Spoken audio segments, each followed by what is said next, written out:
All right, let's go to the other Trey. Trey Sermon. Uh-huh. He's expected to be in a running back committee.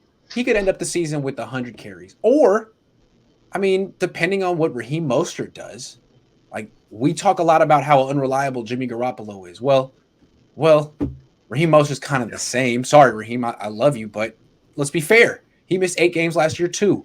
So if he goes down, I mean, he got hurt in OTAs. If he's not around, what could Trey Sermon do? And I guess the context is, again, going back to the 2012 Washington team, RG3 won the Rookie of the Year, but the other rookie, the running back, Alfred Morris, ran for 1,600 yards. He was pretty good too. Do you think Trey Sermon could have a similar impact? I don't know if he'll get 335 carries like Alfred Morris got, but do you think he could sort of take over this backfield? Is that a realistic expectation? I don't think that he's going to have the impact like Alfred Morris did. I think that's part of one of the things that Shanahan's kind of evolved from. He understood that he really kind of ran him into the ground early in the year because he didn't really have a second or third option. Mm-hmm. And I think that's why you saw them go out at. Yeah, well, yeah, but they didn't really use him, right? I think they didn't. So, I'm thinking that's why we put Elijah Mitchell, Trey Sermon, Wayne Gallman. We always forget about Wayne Gallman. We always forget about him, right? He's kind of the forgotten guy in the backfield. You start putting all 4 of those guys in there, and I think you could see those same amount of rushing attempts, but it's going to be spread out amongst those guys.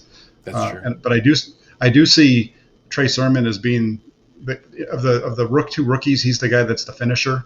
I don't know enough about Wayne Gallman to really be able to put him in there. I think that's why we always forget about him. But that's always been my thought of Trey Sermon is he's going to be the guy who he's not going to get a lot of carries unless he gets into a flow. True. And if you see him starting to pound it, then that's when he'll stay in the game because that's kind of what happened with him at Ohio State. Here's what you need to know about Wayne Gallman. He's better than Tevin Coleman. Yeah.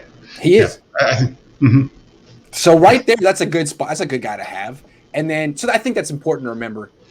He's not going to be in a position where Sermon needs to run 335 times, which is what Morris did that year. So I think it's possible that he could run 150, maybe 200 if other people get hurt. But what the Niners most likely will have is Trey Lance running for 600-700 yards, Trey Sermon running for 600-700 yards, Raheem Mostert running for 600-700 yards, and Wayne Gallman running for 600-700. They could have 4 guys over right around 700 and get close to 3,000 as a team. Yeah, that would make sense to me. That's something kind of goes back to what you and I talked about on draft night after they took Sermon.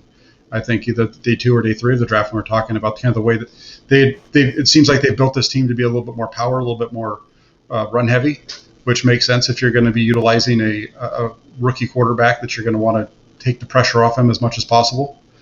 So I think you're right. I think you're going to see all 4 of those guys play a heavy role in the offense this year. Yeah, and I think that Trey Lance's presence will make Trey Sermon better. Just like what happens in Baltimore. I mean, they got J.K. Dobbins. It's interesting. J.K. Dobbins, Trey Sermon, same school, same system. It's kind of going to the same system now in the NFL. Like, really guys who are used to being in the pistol and the shotgun and creating their own rushing lanes, making guys miss, running between the tackles. Sermon's really good at that. Raheem Mostert is much better in an I formation with the quarterback under center, and he'll still be able to do that with Trey Lance, but I think Lance and Sermon could be an even better combination than Fields and Sermon was at Ohio State. Yeah, and you saw Sermon do that at Oklahoma too with Kyler Murray.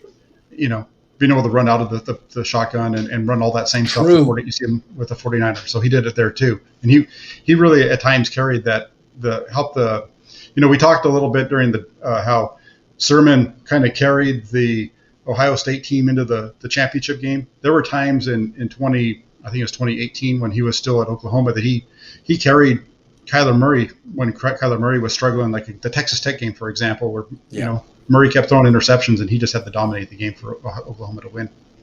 Yes, that's very interesting to think that the 49ers drafted Kyler Murray's running back. And, Kyler Murray now has James Conner. I've seen James Conner. Well, that's a tough one. I've seen James Conner play a lot, and I like Trey Sermon better, just in terms of talent. I've seen Chris Carson play a lot. Fish loves Chris Carson. I feel like Chris Carson's a lot like Ezekiel Elliott. He's taken so many hits the last few years that he's just slow at this point. I'm not worried of Chris Carson. And then Cam Akers looks good. But, Cam Akers is in the backfield with a statue, and Trey Sermon's in the backfield with Trey Lance. It's possible that Trey Sermon could become the most, prolific running back in this backfield in the next couple of years. He could go that direction. Yeah, with what we saw, what we know of the kind of the read game and all that kind of stuff, and I could easily see Trey Lance building and making it easier for Sermon or even Mitchell or any of these guys that are lined up next to him out of the pistol or out of the shotgun with the running because of the attention he's going to draw. I do want to say I think there's going to be some type of a role for Elijah Mitchell in this team. He plays a lot with Lance, and Lance checks down to him a lot. And I've seen them throw deep to Mitchell. They've been constantly trying to install these like wheel routes from the running backs, not just to Kyle Juszczyk. I think it's something they wanted to do with Jerick McKinnon, and he couldn't run it. Jimmy Garoppolo couldn't throw it. They've attempted it a few times, but I think it's something that Lance and Mitchell will be doing in the next few years. So look for that, the wheel route from the backfield. Yeah. It makes sense considering what he's done in college. Absolutely. Luis says it's in the best interest of Shanahan to guide Lance. If Kyle doesn't bring his teacher side with him, who can Trey rely on then? Good call. I agree. This is a very big project for Kyle. When I watched Jim Harbaugh do this with Colin Kaepernick, Harbaugh was very hands-on and was the main teacher. It wasn't Jeep Christ. It was Harbaugh. But to Kyle Shanahan's credit, he's done this with Robert Griffin III, and who knows what would have happened to Robert Griffin if his knee hadn't gotten totally mangled. I can't blame that on Kyle. No, you can't. The injury when he injured his knee, it was actually in the regular season against Baltimore when he first injured it. It was on a scramble. It wasn't even on a designed run. So you can't blame that on Kyle Shanahan because the quarterback took off on a scramble. So it wasn't his responsibility. Then the knee gave out like on a non-contact thing in the playoffs, right? Yeah, the slippery, the turf was messed up, and he kind of hit the ground and hit the back foot, and it just slipped out. Yeah, so I don't think you can blame Shanahan at all in that. I think Shanahan's going to bring him along. Like as you just mentioned, he's already done this once with a quarterback similar to Trey Lance. I think he knows what he wants out of it. He's been talking about it for years, and he's finally got a guy that he feels is going to allow him to kind of open up all kinds of different things that he hasn't shown a lot of with the 49ers. And I always kind of I always had the feeling that the Niners were intrigued with Colin Kaepernick when they drafted him, but didn't exactly know how they were going to use him. And I think the plan was to make like him a multi-year project that they could turn him into a pro-style quarterback.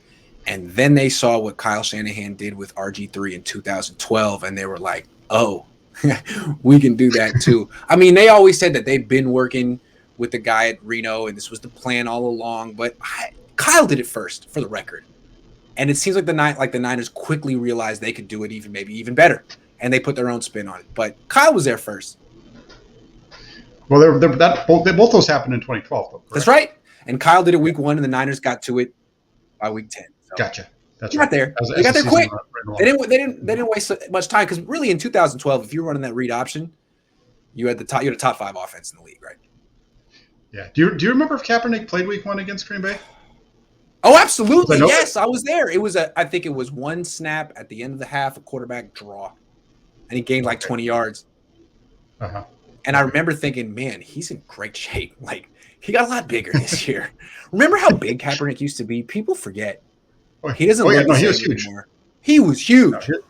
He was really big. I remember after they drafted, because they drafted Kaepernick in 11 and they drafted James in 12, correct? Yes. LaMichael James? Yes. I remember after they drafted LaMichael James, I remember either tweeting at you or on the blogs basically saying that look for them. I think you're going to see them start to run some read option with this. Exactly. Because they're coming out of the same kind of backfield. Right, and I'm sure that was the thought process behind drafting LaMichael James. And look at how prolific he was in a similar scheme to what they were trying to do. So, yeah, I guess the idea was there. Kyle made it work for it. I'm just trying to give him credit. He did it first. Yeah. He did it. The Niners were thinking about it, but Kyle did it. No, he went all in on it. He went all in. Right from week 1. Yeah.